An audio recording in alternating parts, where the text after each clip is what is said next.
All right, wake the hell up. Good morning. And everything's going wrong already. No, we're good. Just got a little, oh, OBS is just acting funny, but I think we got our sound working. Knock on wood.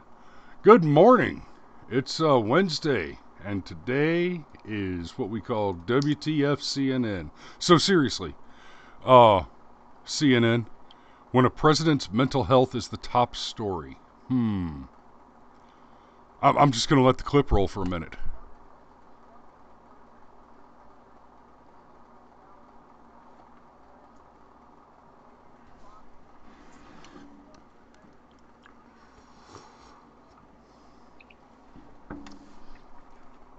Oh?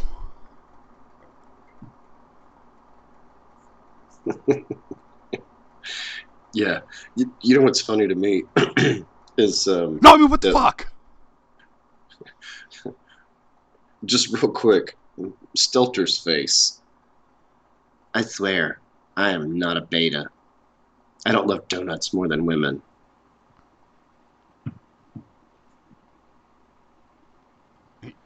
He's But gay, right? yes, I don't know.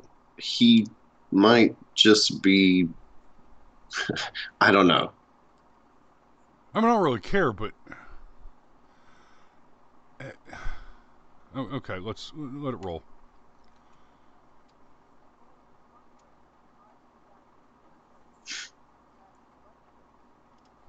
Hides the fact that we're crazy for Okay, I'm gonna go out on a limb here. Uh, you are crazy. Yes, Dr. Alan Francis. You're a raving lunatic. And I have my suspicions that you did not elect him. Yeah, Trump derangement syndrome is real. These people are so infected with hatred for him and us and the things that we might have in common with one another that they can't stand it. Um, we've got Hitler killing, I mean, obviously the 6 million Jews, and God knows how many people over the course of World War II itself. We got Stalin clocking in. The conservative estimates are at least 12 million people. And then we've got Mao and the whole Great Leap Forward thing. And I'm, again, millions and millions and millions of people. And Trump is worse than all that. Yeah. I mean, I don't even know what to do with this. This is just... You know, okay, here's what this is. This is a good example. This is a good example of why free speech is important. If you don't let the psychopaths say what they're thinking, then they think it quietly, and they just keep at it. That's right. And they never get corrected. That's right. I'm, I'm actually at the point to where I look forward to being corrected because it means I learned something. And maybe it's a critical piece of information that will allow me to change my mind on an entire issue.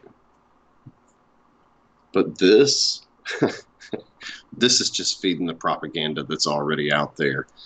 It, Anderson Cooper had Spike Lee, or Spike Jones, Spike Lee. It's I don't Spike know. Lee. Spike Lee.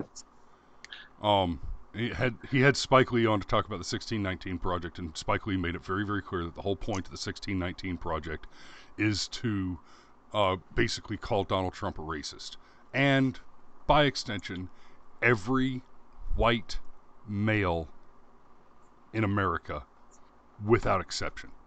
Um, we did talk about the 1619 project the other day. It's this simple.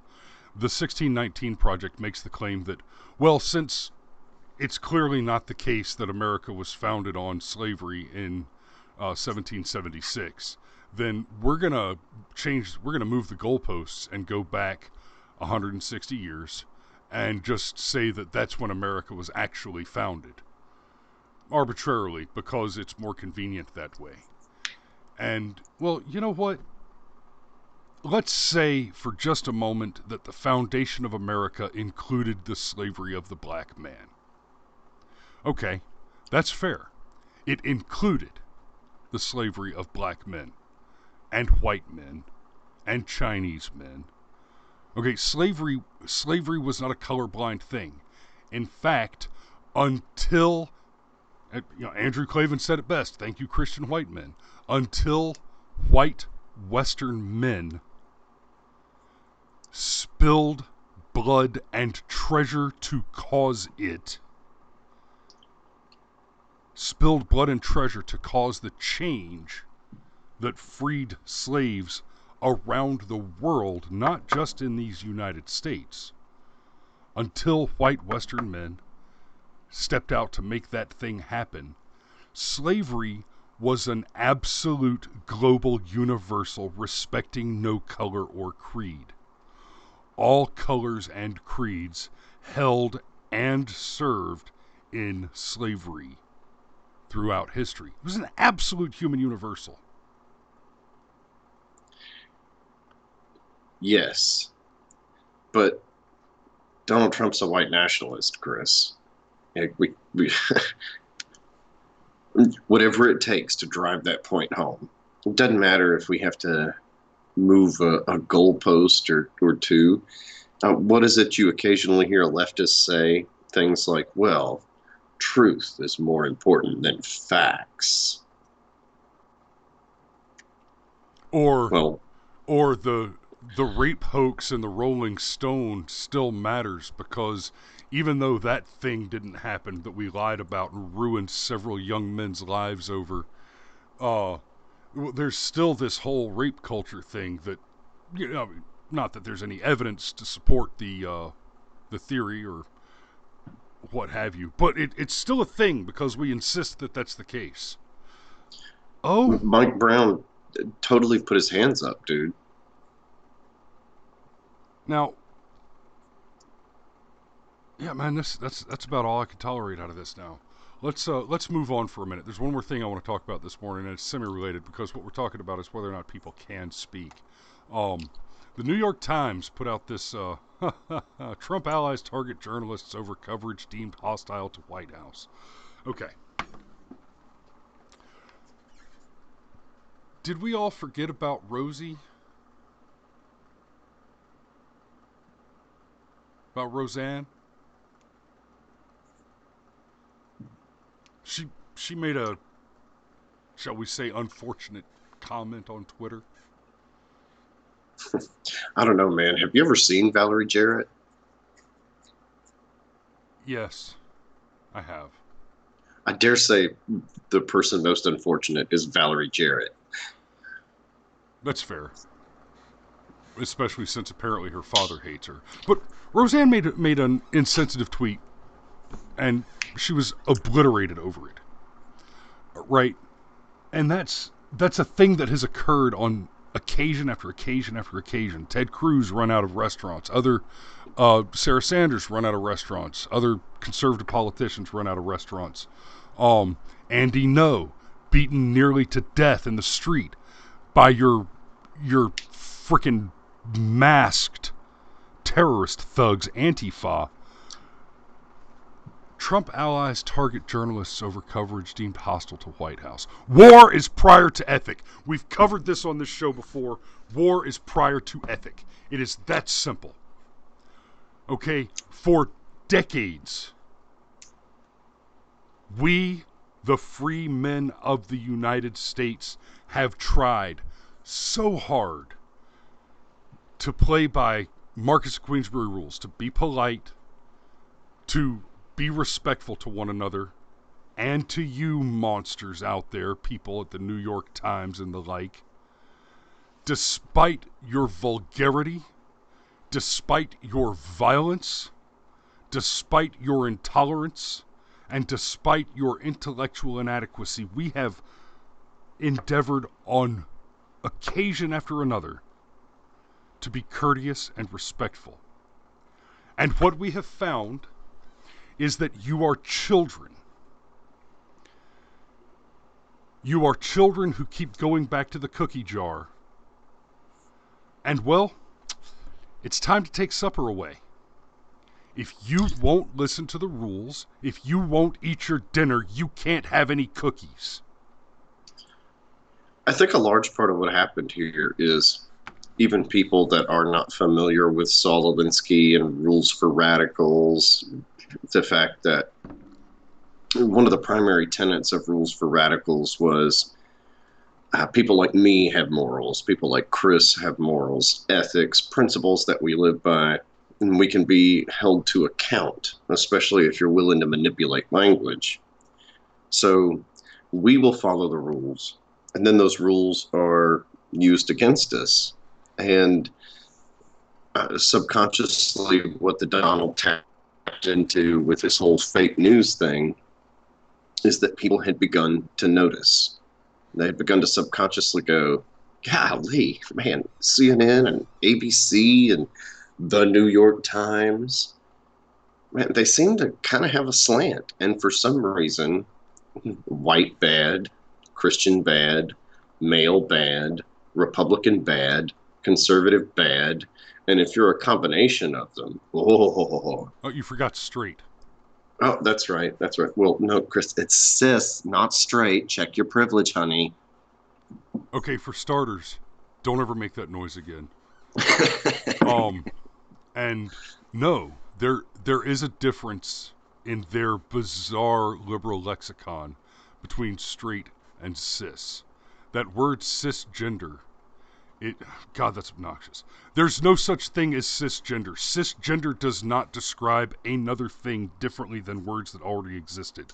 Cisgender attempts to make the argument that it should be accepted for rote without argument that there are more than two genders, which is not just a claim that is still in contention. Right? The left likes to speak about it like that there are more than two genders is a foregone conclusion, and to argue with that position is somehow ignorant of science. But science isn't that complicated. You observe things, you posit hypotheses, and you search for test results that shatter those hypotheses. The theory of gender suggests that there's a number of genders equal to the number of types of genitalia, and when you observe additional types of genitalia, there are none to be recorded. Ergo, two genders. Being straight, we went with one Supreme Court overreach of gross bench legislation with Obergefell from the question of whether or not gays should have equal rights, which prior to Obergefell they did, with the exception of the argument for marriage, which is not a right. To say that that you have a right to marry anyone, no matter what your configuration is false. You do not have rights to think. You cannot have a right to something that must be provided by an outside source. To say that you have a right to get married is to argue that someone owes it to you to marry you, and that is not the case. And that's a whole tangent that I'm going to try not to go off on. Sounds like you're halfway there. So yeah, I'm trying to pull back. Pull back. Whoa, Nelly. But this is what was. This is. Hold on. Go ahead. So with Obergefell, we went from the claim that that homosexuals should be treated equally to heterosexuals. And I agree, they should be. Neither of them should have the government involved in their marriage decisions whatsoever. People are people. Humans should be treated one way. Now what we have is the left is standing on the argument that it is preferable, that you are a better person if you are homosexual or transgender. So their argument is that if you live your life normally and do not make active maneuvers to alter your physical reality, then you're a bad person. Yeah. And Not a the lesser meat, person. You're not a less good person than the people who are in some way deviant from the norm. And yes, it is to be straight and claim to the gender that you were born is the norm. That is normal. That is by definition normal. Homosexuals represent less than 3% of the population, and transgenders not 0.3%. Not 0.3%. That's not normal. That's an outlier. That's a deviation from standard. It is not, however, a standard deviation. There's a significant difference in those terms. but yeah, this is what the Donald tapped into. The fact that so many people, and I think you really nailed it just there. It's not just that you're making the incorrect decision. You're not factually wrong. You're morally wrong.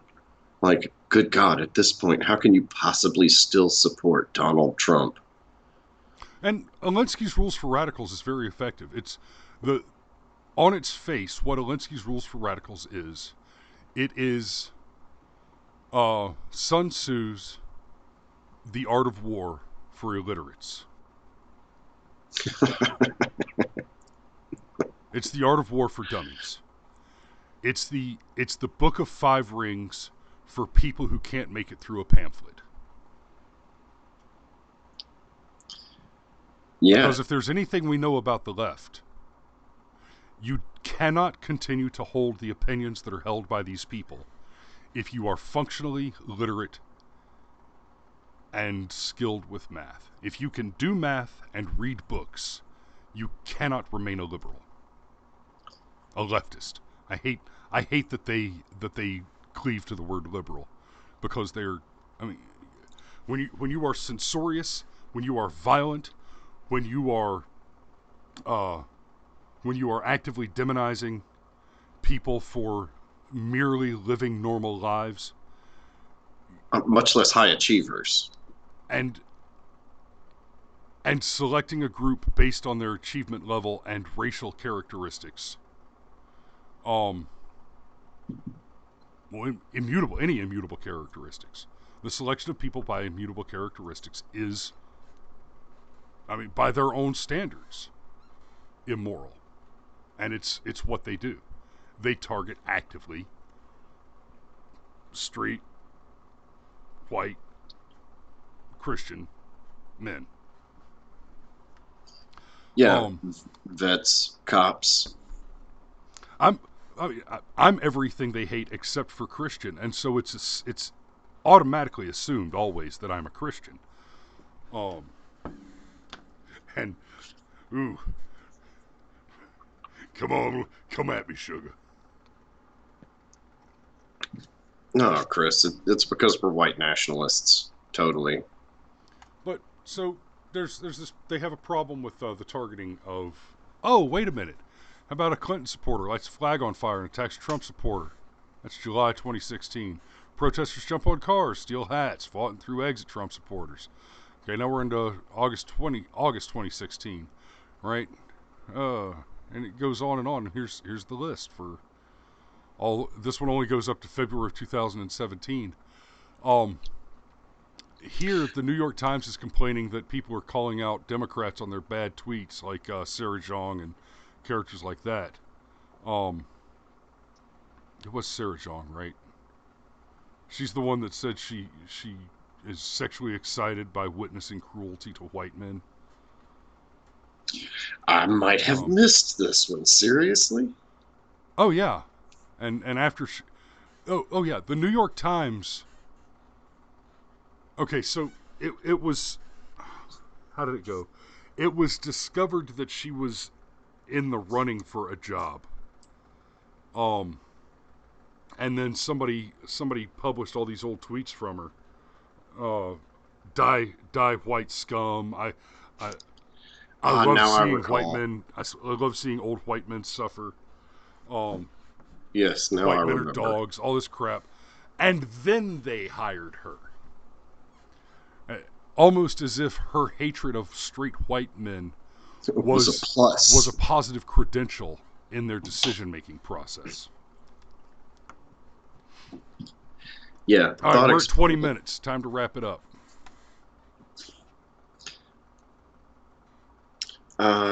Yeah, you know what, dude? That needs to be a wrap. Kind of like Ilhan Omar's second, third. Is it marriage if Fourth it's cut, bigamy? second, fourth, third cousin. Is it marriage if it is it a marriage if it's bigamy? Oh, I don't know. Is she in Utah?